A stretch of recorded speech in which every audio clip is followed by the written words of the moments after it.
Hello everybody and welcome back to SAP Chats podcast, where I make corporate discussions fun and engaging. My guest today is Yasser Bentahar from Univers AP SAP partner. Yasser is the founder and CEO of Univers AP. They have offices in Morocco, France, Spain, and Canada, and they recently opened the Univers AP Academy. Univers AP is a sell partner, so they resell SAP licenses. They are a build partner, they build SAP applications on top of SAP technology, and they are an education partner, so they are involved in the education and training topics with SAP. What's so special about Univers AP is that they are the first cloud-only partner in Francophone Africa. So when they started, they were only doing cloud solutions, and they are still doing only cloud solutions. They started in 2012 with SAP Business ByDesign, and then they are now implementing and selling all the cloud solutions in the SAP portfolio. Exactly. So Yasser, welcome to SAP Chats. Thank you for your invitation. So I think I did enough introductions about you and Univers AP, but I would like you to tell us who is Yasser Bentahar, the person, the human being outside of this SAP and corporate world. Yasser Bentahar is a family man. Good living, but not extravagant. I'm someone who wants to be useful to his loved ones, to his relatives, and to his country. That's all. Wow, great message. Concise. So before we jump into the business and technology discussions, I suggest we run a small quiz, surprise quiz, because I want my audience to know you more. Okay? Okay. But there is a rule. So I'm going to give you 5 questions. Okay. And the answer must be only in one word or one expression. Okay. So you're not allowed to give the details. Okay. But at the end, you can pick one of the questions and elaborate your choice. Okay. Okay? Ready? Ready. Okay. So what's the greatest value of the Univers AP family? Commitment. Commitment. Wow, strong one. GITEX Africa. Exposure. Exposure. So how would you describe SAP in one word? Pioneer. Right. What's the harder thing? Closing a deal, S/4HANA Cloud Public Edition, or retaining a consultant in the company for 3 years? Retaining a consultant for 3 years. All right, clear. A last one. What's the next country of Univers AP? Saudi Arabia. Saudi Arabia. Interesting. Okay, now we are done. You can choose one of the 5 questions. Fourth. The fourth one. Okay, let me just remind the audience. What's the harder thing between closing an S/4HANA Cloud Public Edition deal and retaining a consultant for 3 years in the company? And your answer was that retaining a consultant was harder. Yeah. Please elaborate. Yeah. So signing a public cloud project is something difficult, but the fact that we are famous, we are known in the market, and we have a certain notoriety that allows us to be well positioned makes things easier than before. Maybe the first closing was very difficult and is largely more difficult than retaining a consultant for 3 years. But the fact that now there is, let's say, a brain drain which prevails in Morocco and in the region in general makes us enable sometimes to be as attractive as Europe or as the Americas. And that's why sometimes I I want to advise my consultant to stay for 3-4 years to become senior and then move if they wish. But sometimes I pain to convince them simply. That's why it's very difficult to retain people because there is, let's say, the attractiveness of the Western world. Yeah, I or the agree Western with dream. you. Yeah, your message is very clear because the brain drain is a real problem here in Exactly. Morocco. Yeah. All right, now let's jump to the SAP and tech discussions. QPPS, for my audience, qualified partner package solutions. So Univers App was the first one to qualify a partner solution. So the first one to package it and to get it certified in Francophone Africa. To begin this discussion, first of all, can you tell us why did you step into the packaging? I personally stepped for the packaging because there was somebody called Walid, and who was the initiator of this initiative. And I think that you remember that you were the first who tried to convince us to package our solutions. And as we worked only on cloud ERPs, we tried to package solutions by business to be able to have efficient, quick implementations of SAP. And I think that the package solutions are, let's say, go hand in hand with the cloud logic.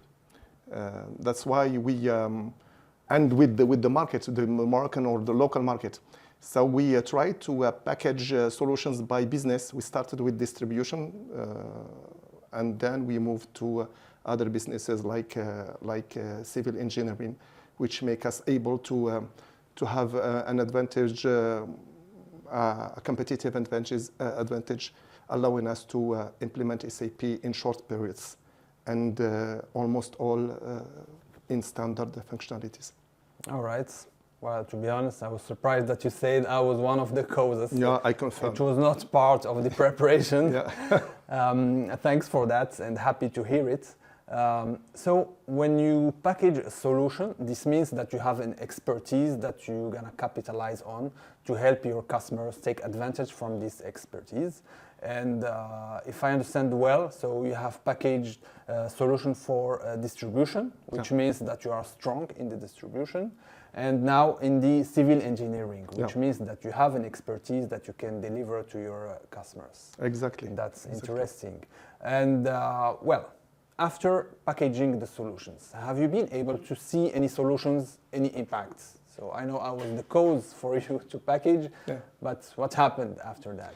After that, we were able to first to educate our consultants to follow a predefined path to the implementation to have an impact on the project methodology, to educate our customers to adopt the best practices of SAP, and to provide implementations in a cost that can be afforded by the Moroccan or the local market. So we were able to implement SAP for 5-6 customers at the same time, without feeling the burden to switch from one project to another. And this due thanks to the mastery of this methodology. So this packaged solution methodology, if I dare say, allows us to be able to deliver project efficiently, quickly, and in terms of costs, we could take profit from the even if the price is low, we could make money by delivering cheap, let's say, or less expensive projects costs than our competitors. Interesting, and I think it's worth that I would just remind my audience about this QPPS or packaging. So three main things that you actually mentioned. QPPS needs to have actually fixed scope, needs to be implemented in fixed timeline, and has a fixed price. So exactly. Even in licenses. Exactly. So this is what you said, and exactly. I think this is why you have been able to be cost efficient and to scale your implementation. Exactly. It's great. Now we're gonna deep dive into the SAP solutions, and I know that you have been the first one to sign a conversion, so a customer conversion, or you have been able actually to convince a customer from transitioning from Business by Design to SAP S/4HANA Cloud Public Edition, or what we call now Grow with SAP. Can you tell us the story of this conversion? The story is that the fact that we have mastered the business of our customer, and the fact that we worked already on a public cloud solution, which is SAP Business by Design. The move from SAP Business by Design to S/4HANA Public Cloud, technically it was not something very difficult. So the customer, our customer, we have already signed one, and we will sign in the weeks to come another one. So our arguments are very convincing, because they will stay in the same environment, technical environment, public cloud, nothing new to learn to our customers, except the richness of the new application SAP for HANA Public Cloud. And the pricing positioning of SAP helped us to convince more our customers, because there is a period where the customers will be working with two kind of licenses, and SAP proposed some solutions to enable the customers not to pay too much more when they move from by design to S/4HANA. And the last thing is that the implication in SAP in the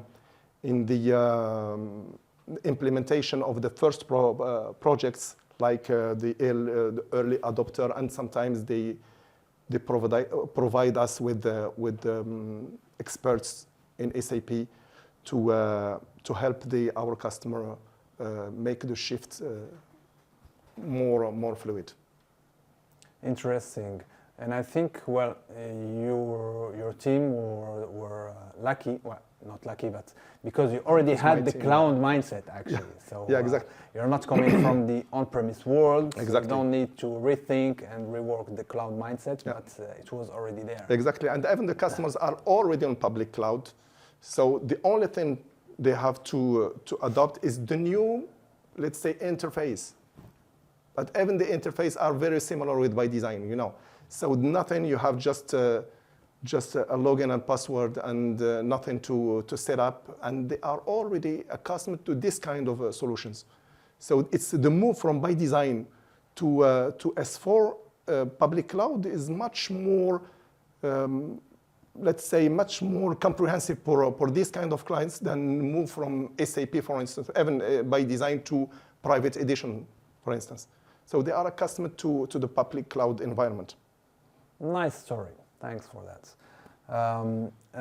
Speaking about public cloud, I know there is a topic that is very key in the success of the implementations, is the localization. So is localization really important in a cloud ERP implementation? Yeah. So localization is first a big burden, because Morocco, or even all the countries of the region, are not localized. SAP decided not to localize this. For some countries, they pre-localize the solution, but no, there is no localization. And this challenge was a burden, but it was also a competitive advantage for us, because we already worked on localization in ByDesign, because the ByDesign was in the same situation. So the localization for us is much more easier than if we worked on S/4HANA for a public cloud environment for the first time. Okay, so I like the way how you have transformed the burden to a competitive advantage. It is. That's interesting. Okay, and I would like us to speak about the coaching activities that we've been doing for a long time. Why? Because I know that you and your team, you are always present when we organize any workshop, any coaching, like the GLX, the Go Live experience, and the localization as a service workshop. You have been present in the Dubai workshops, in the Spain workshops, Italy, Morocco, and so on. Would you mind to share with us a bit of feedback you had about these workshops? So maybe the GLX, Go Live experience, or the localization? Yeah. These kind of workshops are, let's say, they summarize for us their whole experience and the researches they do and all the solutions they make time to resolve, and we get the answers quickly. The interest of going to these workshops is to be able to have quick questions to quick answers to complex questions. And I remember when we started working on ByDesign years ago, sometimes we spent too much time to resolve a small issue, and we didn't have the reflex to ask.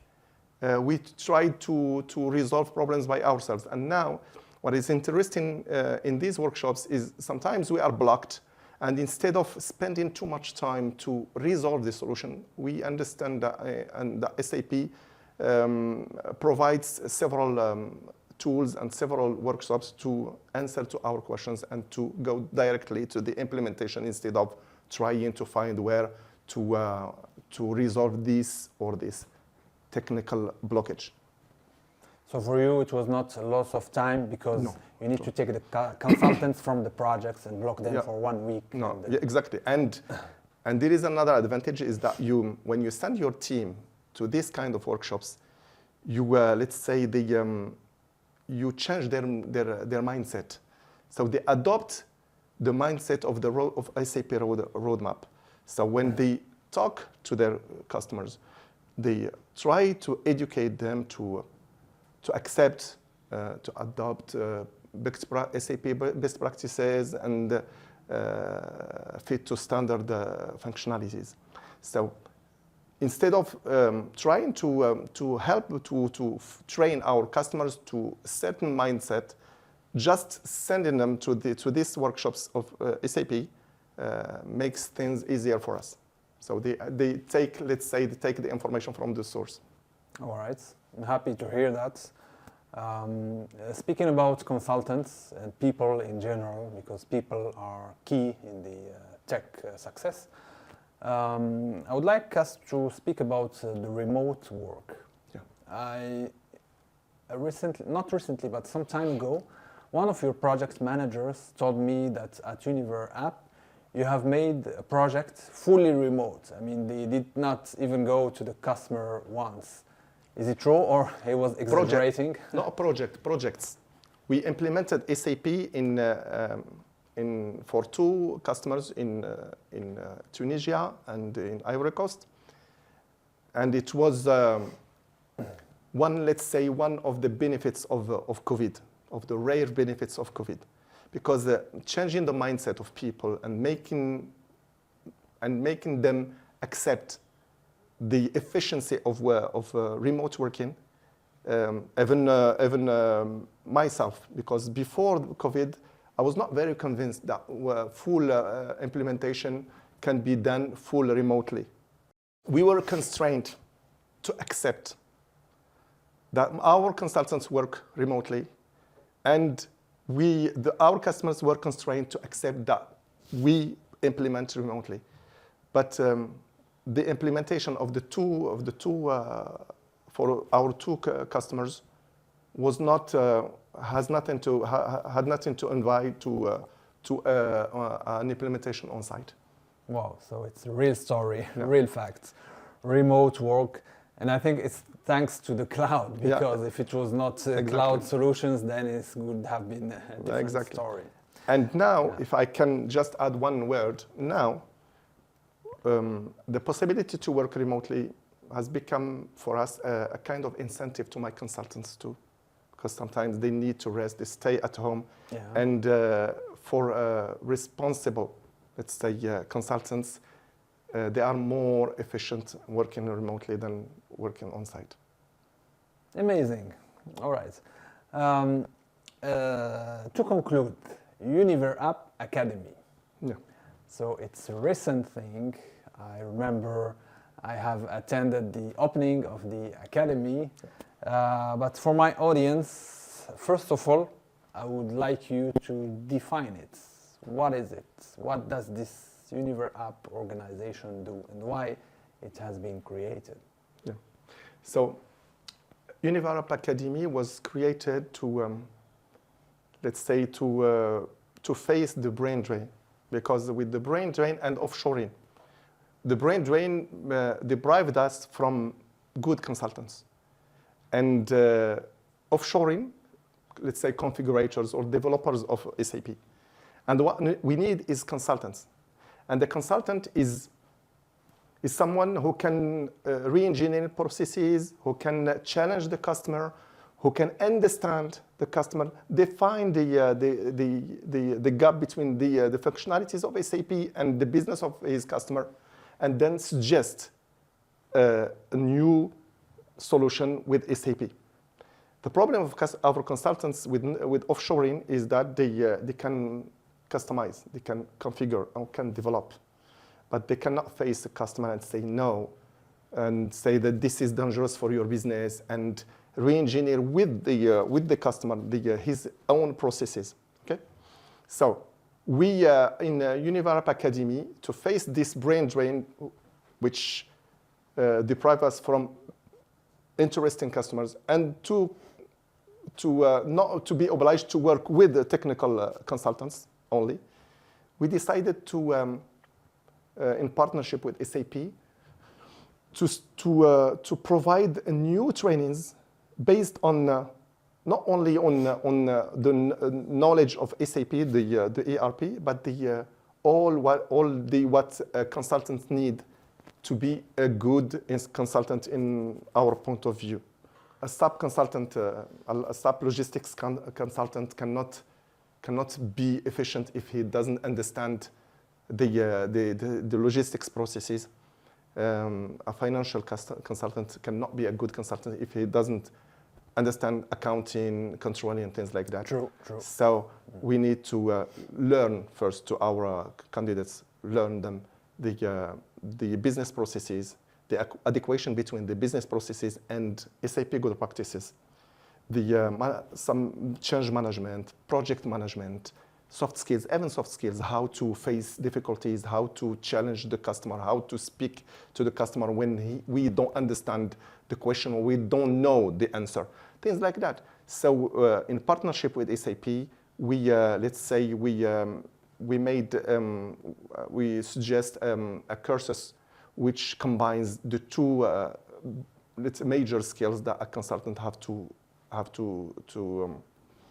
acquire to be efficient, and to provide and to create a new, let's say, pool of consultants here in Morocco.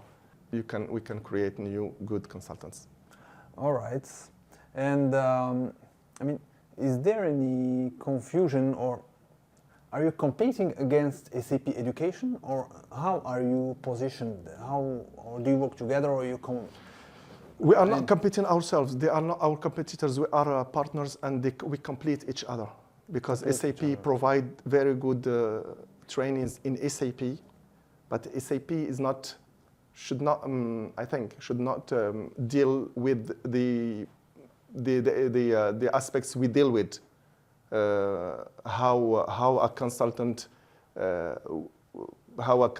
behave, should a consultant speak to a customer, how he should look at his consultant, I think that SAP needs somebody who have some prerequisites to learn SAP.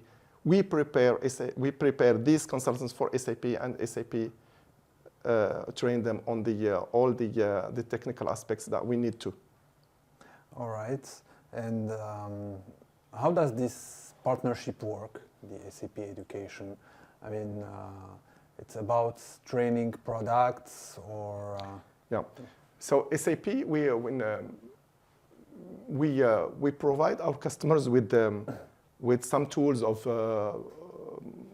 provided by SAP, like Learning Hub, for instance.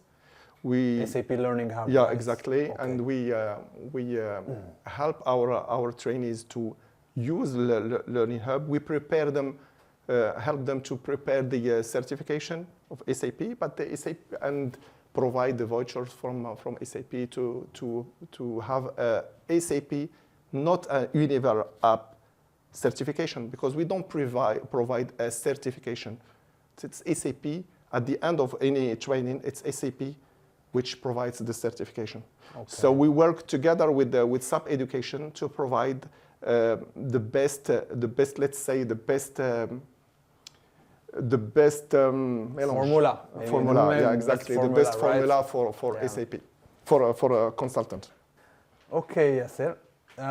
So to conclude, we're gonna speak AI. Yeah, sorry, it's the buzzword, but yes, sir. Imagine that you take an elevator and you meet one of the top CEOs. It might be one of your prospects. How would you pitch the AI? Well, not the AI of everyday ChatGPT, but SAP Business AI. How would you pitch it to them? Well, I can state things very easily. If I have to convince the CEO, I want to talk about the details of what provides SAP AI.